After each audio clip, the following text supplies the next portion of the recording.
దేవునికి స్తోత్రం. హల్లెలూయా. రోజు దేవుని యొక్క సన్నిధిలో మరొక జీవితాల్లో దేవునితో జీవిస్తే తప్ప మన జీవితాలకి తృప్తి అనేటువంటిది ఉండదని జ్ఞాపకం చేస్తున్నాడు. కారణం ఏంటంటే పౌలు గారు చక్కటి మాట మనకి జ్ఞాపకం చేశాడు. ఫిలిప్పీయులు రాసిన పత్రిక 4వ అధ్యాయం 11వ వచనంలో, నాకు కొదవ కలిగినందున నేను ఇలాగ చెప్పటం లేదు, నేను ఏ స్థితిలో ఉన్నాను ఆ స్థితిలో సంతృప్తి కలిగి నేర్చుకొని ఉన్నాను. దీనస్థితిలో నెరుగుదును, సంపన్న స్థితిలో నెరుగుదును. ప్రతి విషయంలోనూ అన్ని కార్యముల్లోనూ కడుపు నిండి ఉండుటకును, ఆకలి కొని ఉండుటకును, సమృద్ధి కలిగి ఉండుటకును, లేమిలో ఉండుటకును నేర్చుకొని ఉన్నాను. హల్లెలూయా, స్తోత్రం. హల్లెలూయా. ఇక్కడ ఏమని జ్ఞాపకం చేస్తున్నాడు పౌలు గారు? దేవుని పిల్లలంగా క్రైస్తవ జీవితంలో మన జీవితాల్లో మనం తృప్తిని కలిగి జీవించాలని జ్ఞాపకం చేస్తున్నాడు. ఎందుకంటే మానవ జీవితంలో తృప్తి అనేది లేదు. మానవునికి ఎంత ఉన్నా కానీ ఆశ అనేది తీరదని జ్ఞాపకం చేశాడు. అయితే లోక సంబంధమైనటువంటి ఆశ అవి ఎప్పటికి కూడా తీరేవి కావు. అందుకనే లోక సంబంధమైనటువంటి ప్రతి ఆశ కూడా అది గతించిపోనని చెప్పాడు దేవుడు. కానీ దేవుని చిత్తం నెరవేర్చేవాడు నిరంతరము నిలిచి ఉంటాడు. కనుక మానవులుగా జీవించేటప్పుడు మన జీవితాల్లో దేవునితో మనం నడుస్తున్నప్పుడు తృప్తిని కలిగినటువంటి జీవితాన్ని మనం కలిగి ఉండాలి. ఆ తృప్తినిచ్చేటువంటి ఆ క్రైస్తవ జీవితం అనేది మనకెంతో ఆశీర్వాదం అని జ్ఞాపకం చేస్తున్నాను. అందుకనే నేను ఏ స్థితిలో కూడా అలాగ ఉండటానికి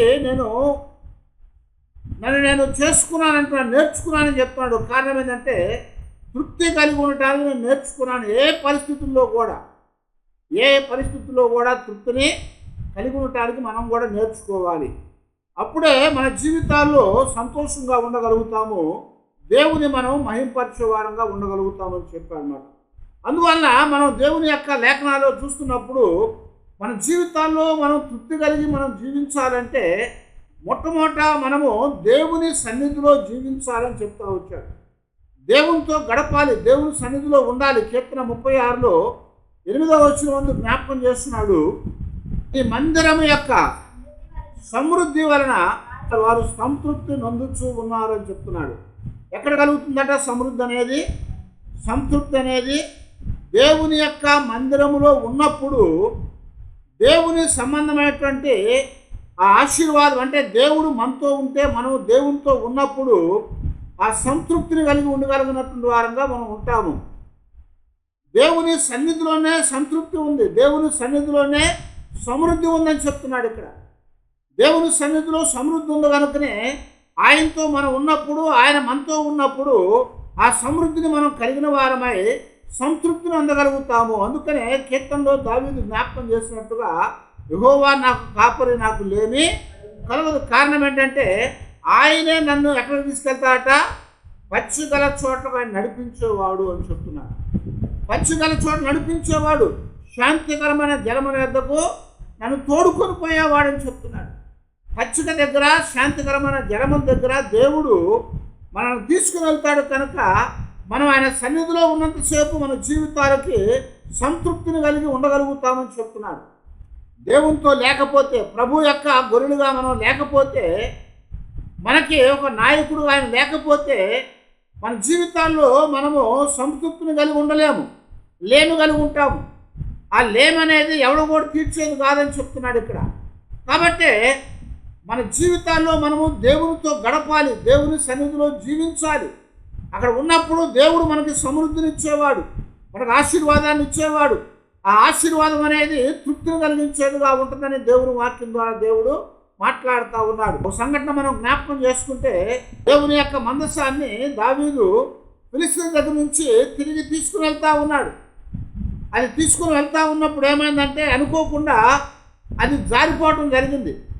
అది కాలుజారంగా ఏమైంది, ఉజ్జి అయినటువంటి వాడు ఒకడు దాన్ని పట్టుకుందామని చేయి జాపాడు. వాడు ఎప్పుడైతే దాన్ని పట్టుకుందామని చేయి జాపాడో వెంటనే వాడు కింద పడి చనిపోయాడు. దావీదుకు భయం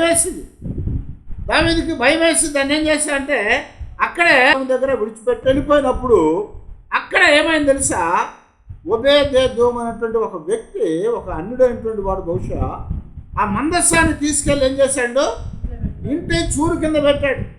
ఎందుకంటే అది ఒక చెక్క పెట్టా, వర్షానికి ఎండకి తడిచి ఎండి పాడైపోతుంది, అందులో మరి ప్రభావం ఉందని వినుంటాడు, అందులో గొప్ప మేలు లేకపోతే అందులో శక్తి ఉందని వినుంటాడు. ఎందుకంటే ఫిలిస్తీన్ దాన్ని తీసుకొని వచ్చేస్తున్నారు. ఎందుకు, ఫిలిస్తీన్ దగ్గర ఉండంగానే ఫిలిస్తీన్కి ఏమైంది, భయంకరమైనటువంటి ఉగ్రత కలిగింది.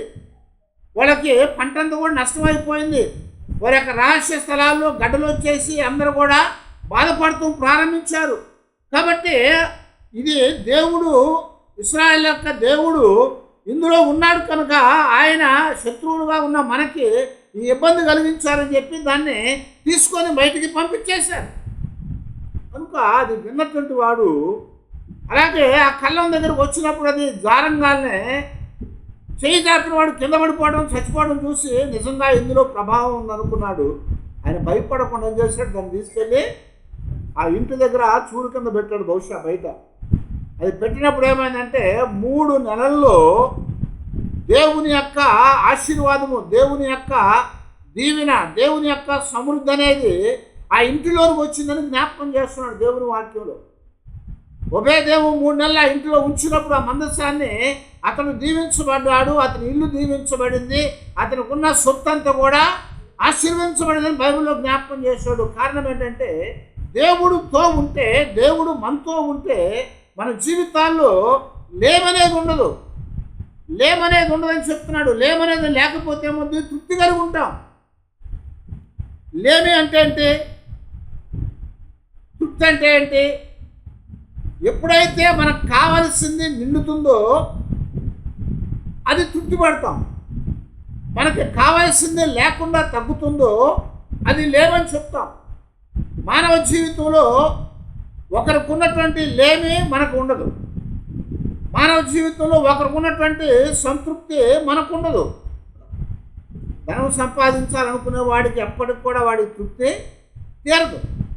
ఇదో 1,00,000 రూపాయలు ఉన్నాయి లేదా 1 కోటి రూపాయలు ఉన్నాయా చాలనుకునే వాడికి ఏమవుద్ది, అది తృప్తినిచ్చేదిగా ఉంటుంది. ఎన్నో సంపాదిస్తున్నప్పటికి కూడా తృప్తి లేదు, ఎందుకంటే వాళ్ళకి అది లేమిగానే ఉంటుంది. అది కానీ కొంచెం కలిగినప్పుడు ఏమవుతుందంటే ఇది చాలు అనుకున్నాడు కనుక ఆ చాలు అనుకున్న దాని ద్వారా ఏమవుతుందంటే తృప్తి కలుగుతూ ఉంది. అది ఎప్పుడు కలుగుతుందా అంటే దేవునితో మనం ఉంటే, మనతో దేవుడు ఉన్నప్పుడు ఆ యొక్క సమృద్ధి అనేది కలుగుతుంది. లేమనేది లేకుండా చేసేవాడుగా ఉన్నాడు. అందుకనే పౌలు ఇక్కడ చెప్తున్నాడు, నేను ఏ స్థితిలో కూడా ఉండదగిన వాడుగా నేర్చుకున్నాను. అందువల్ల ఏమవుతున్నాయా అంటే నేను ఏ స్థితిలో ఉన్నప్పటికి కూడా తృప్తిని కలిగి ఉండటం నేర్చుకున్నాను. ఏ స్థితిలో ఉన్నప్పుడు కూడా తృప్తిని కలిగి ఉండటం నేర్చుకున్నాను. అలాగే మనం కూడా నేర్చుకోవాలంటే దేవునితో మనం ఉండాలి, దేవుని సన్నిధిలో మనం జీవించాలని జ్ఞాపకం చేస్తున్నాం. ఆయన సన్నిధిలో సమృద్ధి ఉన్నది కనుక మనం అక్కడికి వెళ్ళినప్పుడు అది మనకి తీర్చేదిగా ఉంటుంది, అది మనకి తృప్తినిచ్చేదిగా ఉంటుంది. ఆకలితో ఉన్నటువంటి వాడికి ఏం కావాలి, కడుపు నిండా భోజనం కావాలి కదా. ఆ భోజనం కావలసినప్పుడు అది ఇచ్చినప్పుడు వాడు తృప్తి పడతాడు. దేవుడు అదే మనకి ఇక్కడ జ్ఞాపకం చేస్తున్నాడు. ఆయన మందిరంలో సమృద్ధి ఉంది కనుక ఆయన తృప్తిపరిచేవాడు అని జ్ఞాపకం చేస్తున్నాడు. కనుక దేవుని యొక్క సన్నిధిలో మనము తృప్తి కలిగిన క్రైస్తవ జీవితాన్ని కలిగి ఉండాలంటే దేవునితో అంటే దేవుని ఇంటిలో మనం ఉండగలగాలి, లేకపోతే దేవుడు మన ఇంట్లో ఉండాలి అని జ్ఞాపకం చేస్తున్నాం. ఆ తర్వాత మనం చూస్తూ ఉంటే తృప్తి కలిగినటువంటి క్రైస్తవ జీవితాన్ని మనం కలిగి ఉండాలంటే మనము నిర్దోషులంగా జీవించాలని జ్ఞాపకం చేస్తున్నాం. 37వ కీర్తన 18, 19 వచనాల్లో రాస్తున్నాడు భక్తులు, నిర్దోషుల యొక్క చర్యలు యెహోవా గుర్తించుచున్నాడు, వారి స్వాస్థ్యము సదాకాలము నిలుచును అని చెప్తున్నాడు. ఆపత్కాలమందు వారు సిగ్గునందదురు, కరువు దినములలో వారు తృప్తిని పొందుదురు అని జ్ఞాపకం చేస్తున్నారు. కరువు దినాల్లో వారు తృప్తి పొందగలుగుతారు. ఎప్పుడు, ఎలాగా, దేవుని యొక్క సన్నిధిలో మనం ఉన్నప్పుడు, దేవునితో మనం జీవిస్తూ ఉన్నప్పుడు మన జీవితాలకి కావలసినటువంటి ఆ తృప్తిని దేవుడు ఇచ్చేవాడుగా ఉన్నాడని ఇక్కడ జ్ఞాపకం చేస్తాడు. మరి అంటే దేవుని యొక్క సన్నిధిలో నిర్దోషులంగా మనం జీవించగలిగితే ఆ నిర్దోషత్వం అనేది మన జీవితాలకి తృప్తినిస్తుంది. ఇక్కడ ఏం చెప్తున్నాడు దేవుడు? మన జీవితాల్లో మనము నిర్దోషులంగా ఉన్నప్పుడు యెహోవా గుర్తించేవాడుగా ఉన్నాడు. నిర్దోషంగా ఉంటే దేవుడు చూస్తున్నాడు, గుర్తిస్తున్నాడు. నిర్దోషత్వంతో ఉన్నారు కనుక దేవుడు వాళ్ళని సదాకాలము నిలిచి ఉండేట్టుగా చేసేవాడుగా ఉన్నాడు.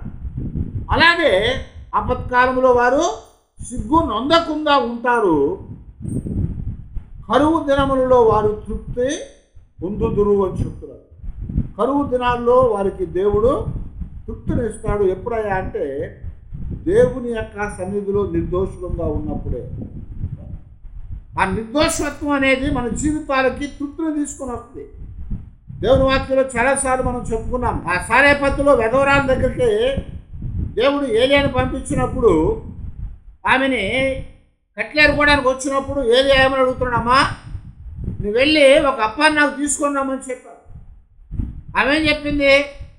అయ్యా, నా దగ్గర అప్పాలు చేసుకోవడానికి సరిపోయిన పిండి లేదు, కొంచెమే పిండి ఉంది, కొంచెమే నూనె ఉంది, అది ఒక అప్పం చేసిన తర్వాత నీకు సరిపోద్ది, మరి మేము తింటానికి లేదయ్యా అని చెప్పింది ఆవిడ.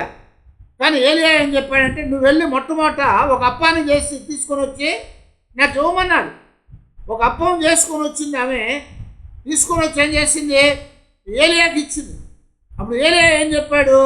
నువ్వు వెళ్ళి ఇప్పుడు నీ దినాల్లో నీవు ఆ యొక్క తృప్తిని కలిగి ఉండేటట్లుగా నువ్వు జీవించు అని చెప్పాడు. ఆమె వెళ్ళిపోయింది. మొట్టమొదటి అప్పాన్ని ఇచ్చి ఆమె వెళ్ళిపోయింది. ఇంటికి వెళ్ళాక సరే ఉన్న పిండి ఏదో మనం కలుపుకొని ఇద్దరం కలిసి చెరొక ముక్క తిని చచ్చిపోదాం అనుకుంది. కానీ పిండి తీసినప్పుడు వస్తానే ఉంది. ఆ పిండి అనేది ఆగిపోలేదు.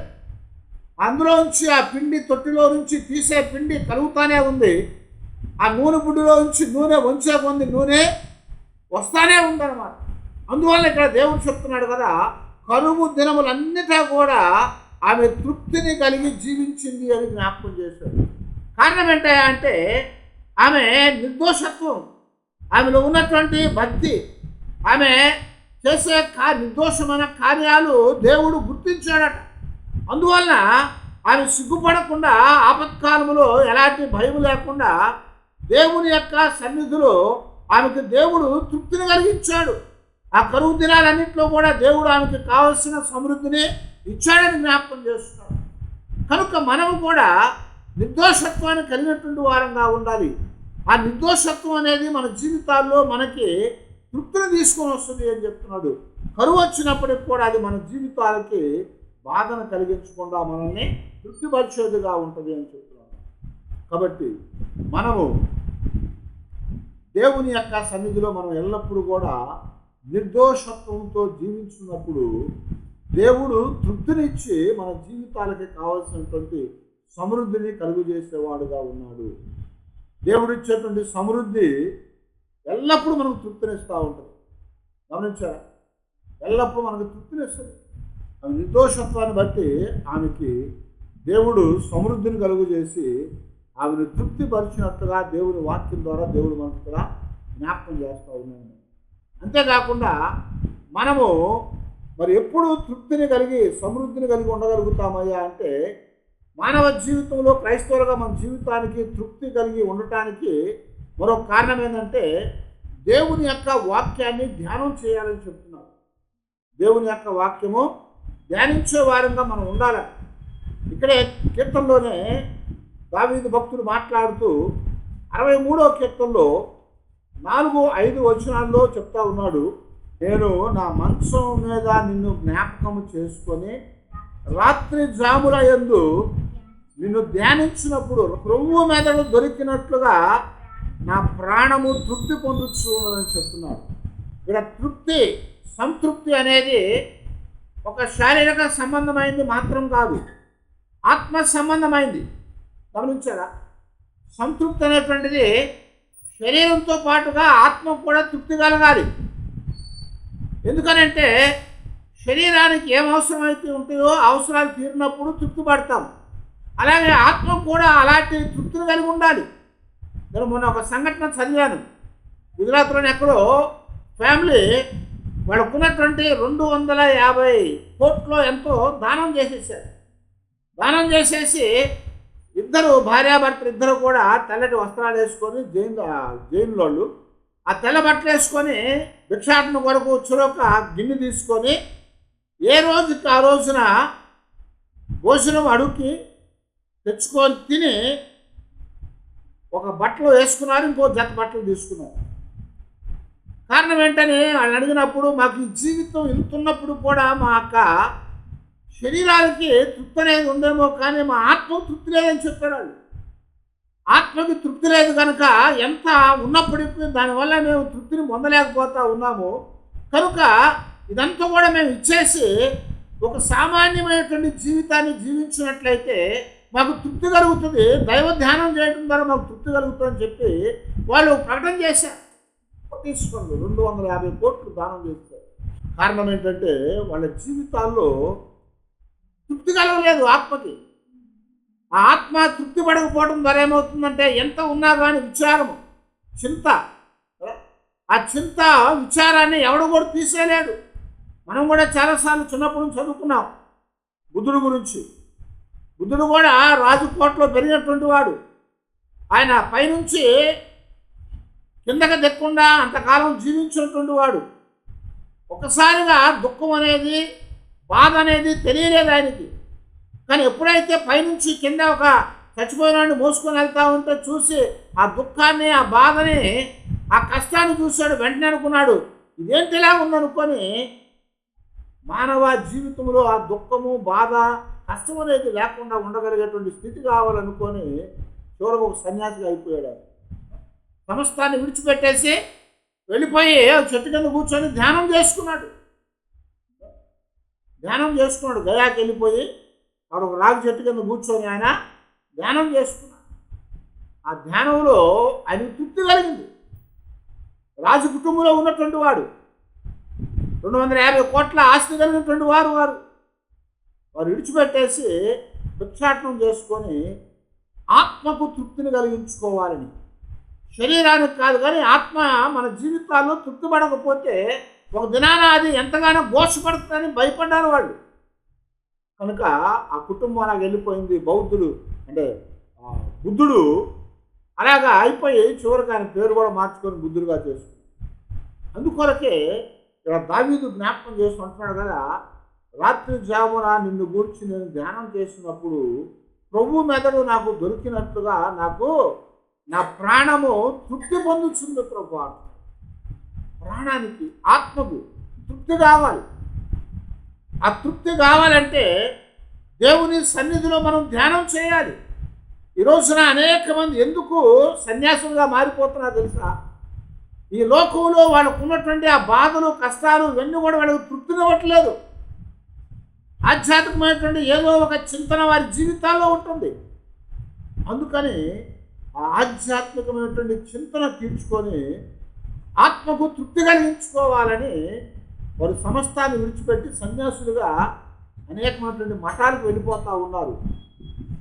ఏది లేక సన్యాసులకు వెళ్ళిపోయిన వాళ్ళు ఉన్నారు. కానీ అన్నీ ఉండి కూడా విడిచిపెట్టి సన్యాసానికి ఎందుకు వెళ్ళిపోయారా అంటే ఆధ్యాత్మికమైనటువంటి తృప్తి లేకపోవడం, ఆత్మ సంబంధమైనటువంటి ఆ చింతన అనేది వారి జీవితాల్లో వారి హృదయాన్ని కలిచివేసింది.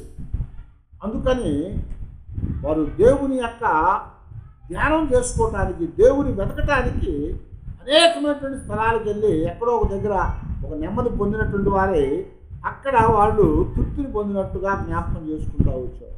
అలాగా దావీదు చెప్తున్నాడు, దేవుని యొక్క మాటలు ధ్యానాన్ని చేసినప్పుడు ఆ మాట, దేవుని వాక్యం అనేది ధ్యానం ద్వారా మన జీవితాలకి నెమ్మదినిచ్చింది. అందుకనే ఈ రోజున మెడిటేషన్ సెంటర్స్ అనేవి చాలా పెట్టేశారు. ఎక్కడ చూసినా మెడిటేషన్ సెంటర్స్ అంటున్నారు. ఎందుకంటే మనశ్శాంతి లేదు ఏ కుటుంబంలో, ఏ జీవితంలో కూడా. కాబట్టి అక్కడికి వెళ్ళిపోయి ఏం చేస్తున్నారు, అక్కడ కూర్చొని వాళ్ళందరూ కూడా ఏం చేస్తూ ఉన్నారంటే దేవునికి ధ్యానం చేసుకుంటున్నారు. అయితే దేవునితో గడుపుతున్నప్పుడు, దేవుని యొక్క ఇంటిలో జీవించినప్పుడు, ఆయన వాక్యాన్ని ధ్యానం చేసుకున్నప్పుడు మన జీవితాలకి తృప్తిని కలిగి ఉండగలుగుతాము. ఆ తృప్తి అనేది సంతృప్తిని కలిగించేదిగా ఉంటుంది అని దేవుని యొక్క వాక్యం ద్వారా దేవుడు మనకి ఇక్కడ జ్ఞాపకం చేస్తున్నట్టుగా సెలవిస్తూ వచ్చాను. అందుకొరకే మనము దేవునితో గడపాలి. దేవుని యొక్క సన్నిధిలో మన జీవితాల్లో మనము ఆయనతో జీవించాలి. ఆ తర్వాత ఆయన వాక్యాన్ని మనము ధ్యానం చేసుకోవాలి. ఆ ధ్యానం, దైవ ధ్యానం అనేది మన జీవితాలకు కావాల్సినటువంటి ఆనందాన్ని, తృప్తిని మనకి కలిగించేదిగా ఉంటుంది.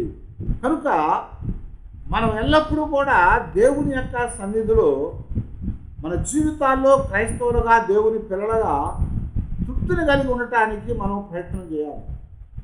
ఆ తృప్తి అనేది, సంతృప్తి అనేది దేవుని వల్లే కలుగుతుంది. మన వల్ల ఎప్పటికి కూడా మన యొక్క హృదయానికి తృప్తి తీరేది కాదు.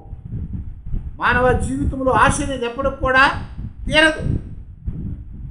ఆ ఆశ తీరకపోతే మనం ఎప్పుడూ కూడా తృప్తి పొందలేము. అందుకనే దేవుని వాక్యం ఏం చెప్తున్నాడు?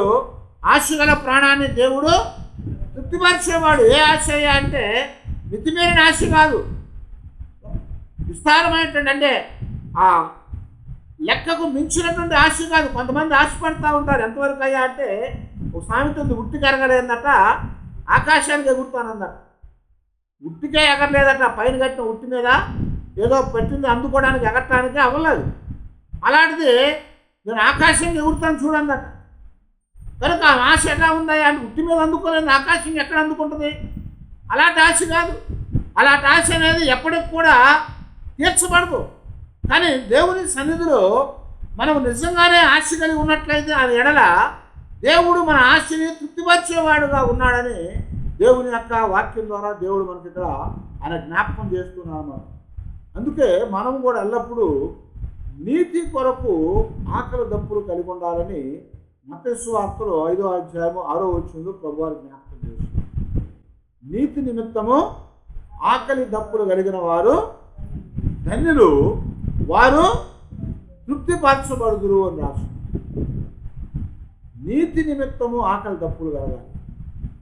మన ఆకలి, మన దప్పిక అనేది అనేక విషయాల్లో ఉంటుంది.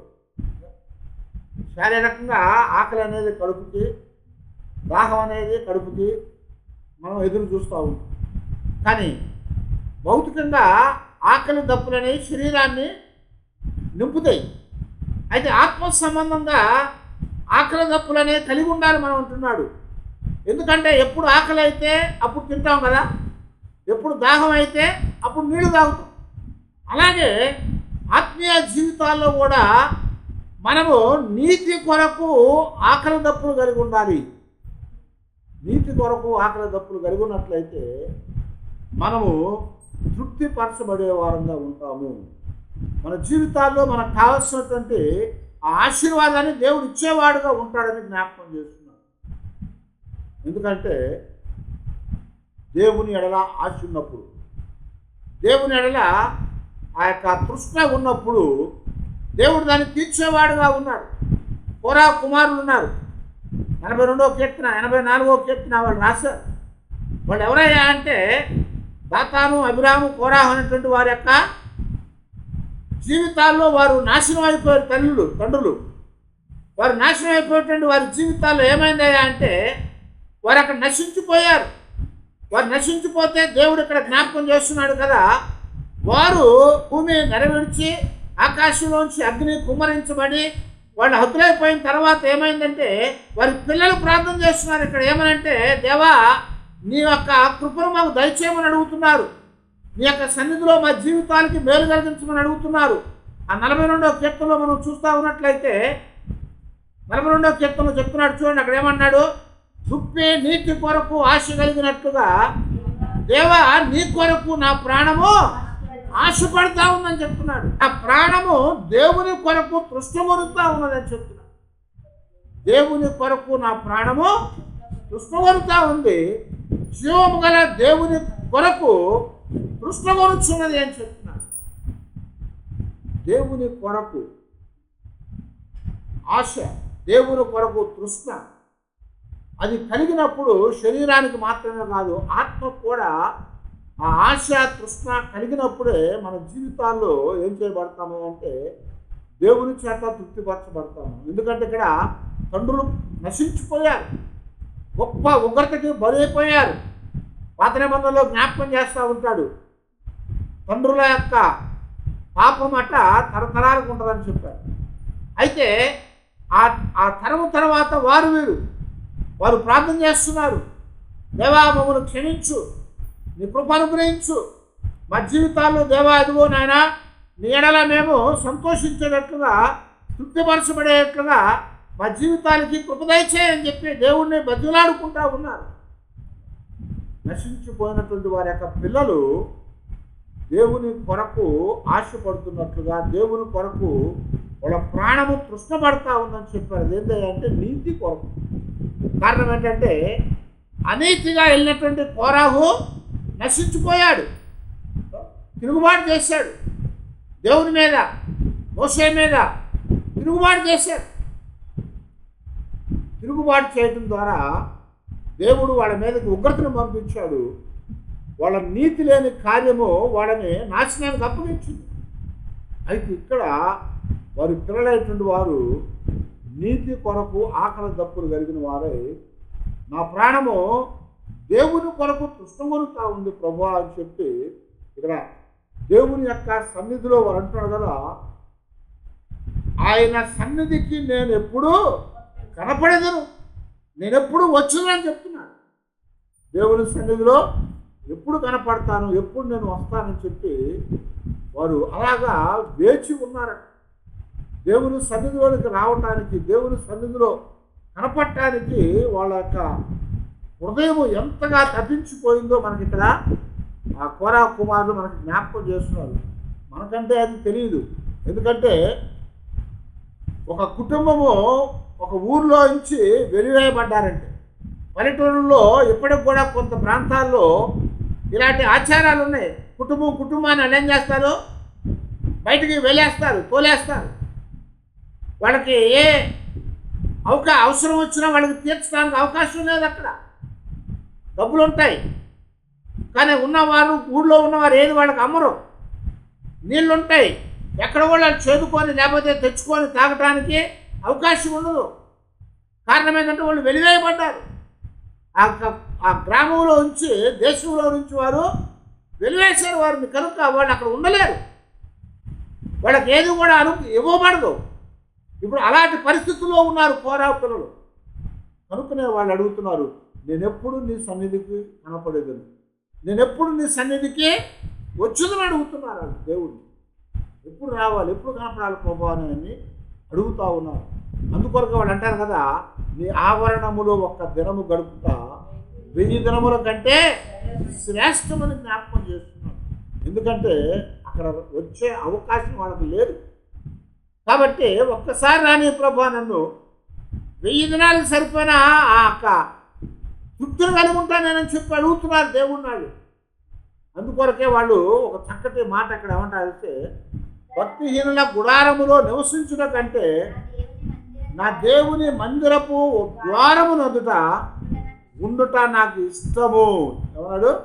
భక్తిహీనుల గుడారములో గడపటం కంటే, నివసించడం కంటే నా దేవుని మందిర ద్వారము దగ్గర నేను ఉండటం అనేది నాకు ఇష్టం అని చెప్తున్నాడు. అది నాకు ఇష్టము. దేవుని యొక్క సన్నిధిలో ఎప్పుడు రావాలి, ఎప్పుడు మేము చేరాలి, ఎప్పుడు మేము అక్కడ ఉండాలన్నటువంటి ఒక ఆశ, నీతి కొరకు వాళ్ళు ఆకలి తప్పులు కలిగి ఉన్నారు. కనుక వాళ్ళ జీవితాల్లో ఆ ఆశ తీర్చబడింది. దేవుడు వాళ్ళని క్షమించాడు. వాళ్ళ తల్లిదండ్రుల్లాగా నాశనానికి వాళ్ళని అప్పగించకుండా ఆయన సన్నిధిలో పిలుచుకున్నారు. అందువలన నీ బలిపీఠము దగ్గర పిచ్చుకలకు నివాస స్థలమును దొరికెను, పిల్లలు పెట్టుటకు వాన కోవిలకు ఊటి స్థలము దొరికినని చెప్తున్నారు. బలిపీఠం అంటే ఏంటి? ఎప్పుడు కూడా మండుతూ ఉంటుంది, దాని మీద మంట ఆరిపోకూడదని చెప్పాడు దేవుడు నిర్గమకాండంలో. ఎప్పుడు మండుతూ ఉండేటువంటి ఆ మంట దగ్గర పిచ్చుకలు నివాసం చేస్తాయా? వాన కోయిలు వెళ్ళి గుడ్లు పెట్టి పిల్లలు చేస్తాయా? చేయలేవు. కారణం ఏంటంటే పెద్ద పెద్ద పశువులు ఎడ్లని వధించి దాని మీద పెడుతుంది, కాలిపోయి బూడిదైపోతుంది. అలాంటిది పిచ్చుక అనేది చిన్న గాలి తగిలితే కింద పడి చచ్చిపోద్ది. వాన కోయిలు అనేది చిన్న గాలి తగిలితే కింద పడి చచ్చిపోద్ది. అలాంటి వాటికి నివాసం చేయటానికి, పిల్లలు పెట్టడానికి పూర్తి స్థలము దొరికిందని దేవుడు కోరా కుమారుల ద్వారా మనతో మాట్లాడుతున్నారు. ఎందుకనయ్యా అంటే వాళ్ళకు ఉన్నటువంటి ఆ నీతి కొరకు ఆకలి దప్పులు వాళ్ళ జీవితాల్లో అంతటి గొప్ప ఆశను కలిగించినవి కనుక ఆ మంచి వాటి కొరకు ఆశ కలిగినప్పుడు దేవుడు మనకి తృప్తినిచ్చేవాడు. అదే 107వ కీర్తన 9వ వచనంలో జ్ఞాపకం చేస్తున్నాడు. ఆశ గల ప్రాణమును యెహోవా తృప్తిపరచును చెప్తున్నాడు. వాళ్ళు ఆశపడ్డారు ఎలాగా? దేవుని కొరకు ఆశపడ్డారు. వాళ్ళు ఆశపడ్డారు ఎలాగా అంటే దేవుని యొక్క సన్నిధి కొరకు ఆశపడ్డారు, నీతి కొరకు. అలాగే వారు మరి దేవుని యొక్క సన్నిధిలో నిర్దోషులుగా వారు ఆశపడ్డారు కనుక దేవుడు వాళ్ళకి ఆ యొక్క అవకాశాన్ని కలిగించి వారి జీవితాల్లో తృప్తినిచ్చినట్టుగా మనకి దేవుడు ఇక్కడ సెలవిస్తూ వచ్చాడు. అందుకొరకే మనము కూడా దేవుని యొక్క సన్నిధిలో మనము తృప్తిని కలిగి జీవించగలిగేటువంటి దాని కొరకు ప్రభువుతో గడపాలని, ప్రభువు మాటలు ధ్యానం చేసుకోవాలని, ఆయనతో మనం నిర్దోషులుగా జీవించాలని, ఆయన సన్నిధిలో మన జీవితాల్లో నీతి కొరకు ఆకలి దప్పులు కలిగిన వారమై ప్రభువు ద్వారా మనం తీర్చబడే వారంగా ఉండి ఎల్లప్పుడూ ఆయన కృప కొరకు కనిపెట్టుకుంటే మనం తృప్తి పరచబడతామని కీర్తన 90లో 14వ వచనం మందు, ఉదయమున నీ కృపతో మమ్మల్ని తృప్తిపరచుచున్నావు, అప్పుడు మేము మా దినములన్నీ ఉత్సహించి సంతోషించదము. హల్లెలూయా. అవునండి, దేవుని యొక్క కృపతో మనం నింపబడకపోతే మన జీవితాల్లో మనం ఎప్పటికి కూడా ఉత్సాహంతో సంతోషంతో ఉండలేము.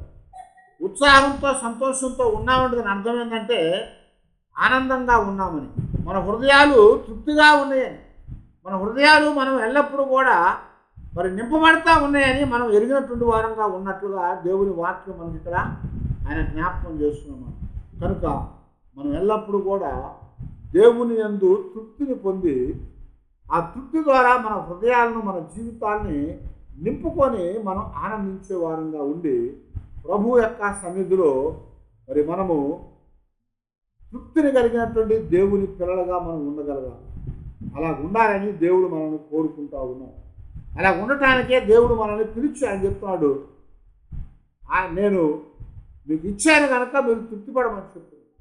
ఆయన ఏమి ఇచ్చాడో దాన్ని బట్టి మనం తృప్తి కలిగి ఉండాలి. అందుకనే పౌలు గారు చెప్పినట్టుగా ఏ స్థితిలో కూడా నేను జీవించటానికి నేర్చుకున్నాను, అన్ని విషయాల్లో కూడా నేను తృప్తిని కలిగి జీవించే భాగ్యం దేవుడు నాకు ఇచ్చాడని చెప్తున్నాను.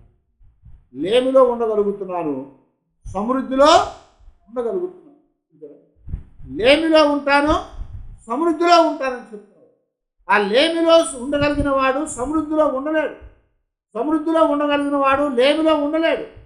కనుక మనం కూడా దేవుని పిల్లలంగా దేవుణ్ణి మహింపరచడానికి, ఆయన ఘనపరచడానికి, ఆయన సన్నిధిలో తృప్తిని కలిగినటువంటి వారమై సంతృప్తి చేత నింపబడి ప్రభువుని మహింపరచాలి, ప్రభువుని ఘనపరచాలి, ఆయన నామాన్ని కొనియాడి ఎల్లప్పుడూ ఆయన సన్నిధిలో మన జీవితాన్ని ముందుకు నడిపించుకోవాలని దేవుడు మనల్ని కోరుకుంటున్నాడు. కనుక అలాగే మనం కూడా ప్రభువా మా జీవితాలకి కావాల్సిన కృప దయచేయని ఆయన, మేము ఎల్లప్పుడూ నీతో అంటే నీ ఇంటిలో జీవించడానికి, నీ మందిరంలో జీవించడానికి, దేవా నీ వాక్యాన్ని ధ్యానం చేయటానికి, నీతో గడపటానికి ప్రభా మాకు సహాయం చేయమని మనం ప్రభువుని అడగాలి.